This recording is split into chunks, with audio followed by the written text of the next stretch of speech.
Herkese merhabalar. Kanalıma ve mutfağıma hoş geldiniz. Bugün sizlere bal kabağı sevmeyenlerin bile kaşık kaşık yiyeceği çok lezzetli, nefis bir pasta tarifiyle geldim. Her zaman olduğu gibi malzeme listesi açıklama kısmında yazılı olacaktır. Lakin önemli püf noktalarını kaçırmamak için videoyu sonuna kadar izlemenizi tavsiye ediyor ve sizleri çok bekletmeden hemen tarife geçiyorum. Öncelikle tatlımızın sütlü kısmını hazırlayalım. Bunun için derin bir tencereyi ocağa alalım ve içerisine 125 gram tuzsuz tereyağı veya margarin ilave edip yağı güzelce eritelim. Yağ eridikten sonra 200 mililitrelik su bardağı ile 1 su bardağı unu üzerine ilave edip unun kokusu çıkıncaya kadar kavurmaya devam edelim. Bu aşamada olabildiğince sabırlı davranıp gerekli kıvama kadar kavurmamız çok önemli. Aksi takdirde tatlımızdan bariz bir şekilde unun kokusu ve tadı gelecektir. Bu arada unu ilk ilave ettiğimizde topak topak olmaya başlar. Ortalama 5 dakika kadar kavurduktan sonra unumuzun kıvamı değişir. Yani hafiften kavrulmaya başlar. Sanki bir şekere dokunur gibi his yaratır. Ve tamamen yağını salmaya başlar. Yağını tamamen saldıktan sonra şöyle üzerinden bastırınca çok yumuşak olur. Bu kıvama gelmesi bizler için yeterlidir. Yani kavurup renginin değişmesini beklemiyoruz. Sadece yağını salması yeterli olacaktır. Şimdi üzerine bir dolu su bardağı toz şeker ilave edip karıştıralım. Unutmadan şunu da söylemek istiyorum. Bu tatlı tarifinde genellikle önce süt daha sonra şeker eklenir. Lakin ben kendi deneyimlerim sonucu elde etmiş olduğum tecrübeye göre önce şekeri daha sonra ise sütü eklerseniz un sütün içerisinde daha çabuk yani kolaylıkla açılacaktır. Ve ikinci bir işleme yani blenderdan geçirmeye veya mikserden geçirmenize hiç gerek kalmayacaktır. Gördüğünüz gibi karıştırdıkça un yağ gibi çözülmeye başlar.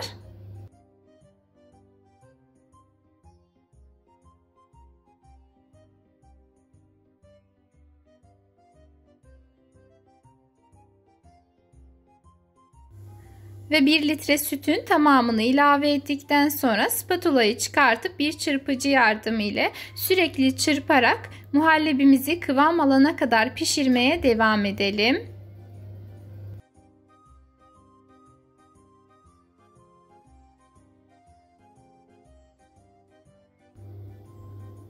Kıvam almaya başladığında içerisine bir paket toz vanilin ilave edip kaynayana kadar pişirmeye devam edelim.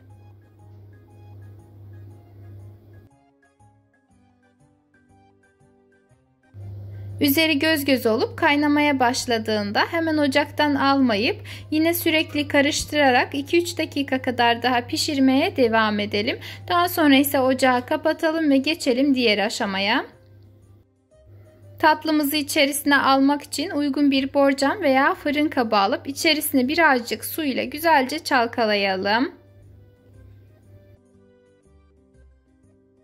Ve hiç bekletmeden kaynar haliyle muhallebimizi borcama alalım.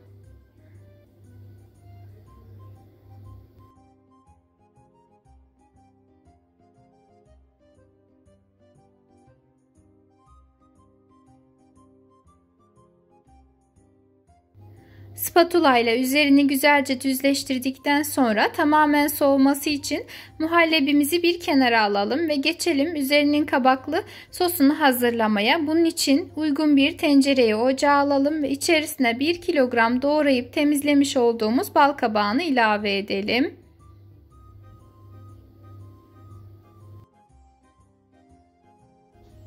Üzerine 200 mililitrelik su bardağı ile bir dolu su bardağı toz şeker,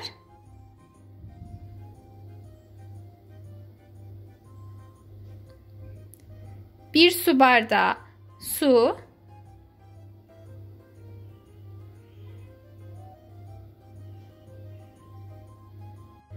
1 adet çubuk tarçın. Tarçın eklemeyebilirsiniz ama kesinlikle çok güzel bir lezzet katacaktır. O yüzden tavsiyemdir.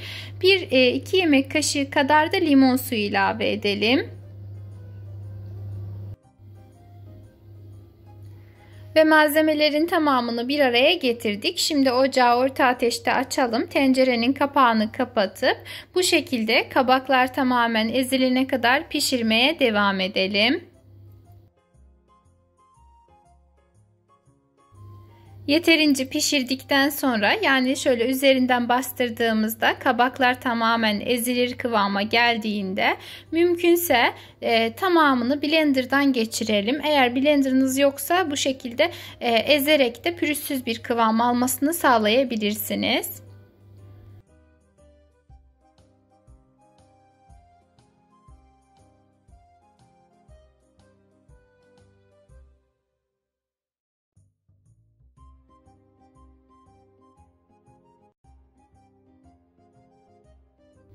Blender'dan geçirdikten sonra şöyle kıvamını kontrol edelim. Tamamen pürüzsüz bir kıvam almış ise şimdi geçelim sosumuzu hazırlamaya. Bunun için 150 ml su alalım. Şu anda elimdeki bardak 300 ml, yarısına kadar su ekledim.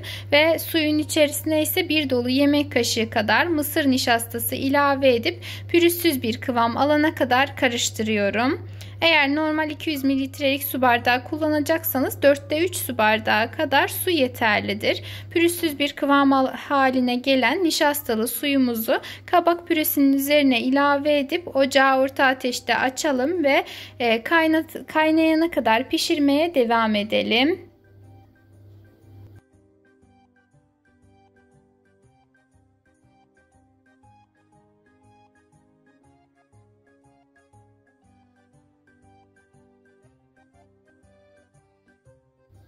Ve kabak sosumuz artık hazır oldu. Şimdi ocağı kapatalım ve hazır olan sosu önceden hazırlayıp soğutmuş olduğumuz muhallebinin üzerine gezdirip üzerini pürüzsüz bir kıvam alana kadar güzelce düzleştirelim.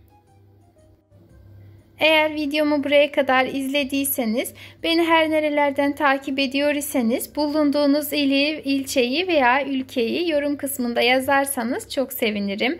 Bu arada tarifle ilgili herhangi bir sorunuz, görüşünüz, öneriniz var ise onu da yorum kısmında bildirebilirsiniz. Her zaman olduğu gibi titizlikle kontrol edip cevaplayacağım. Şimdiden değerli destekleriniz ve yorumlarınız için hepinize teşekkür ediyorum.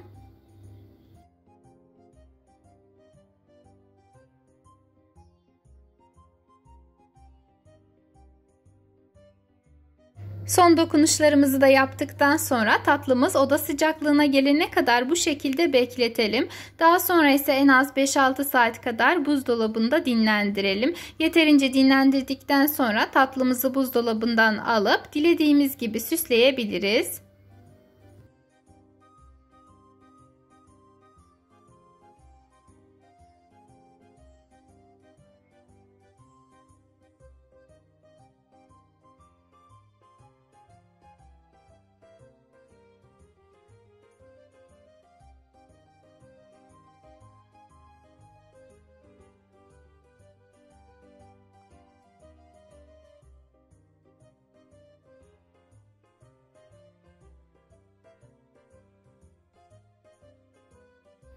Ve bal kabaklı kaşık pastamız artık servise hazırdır.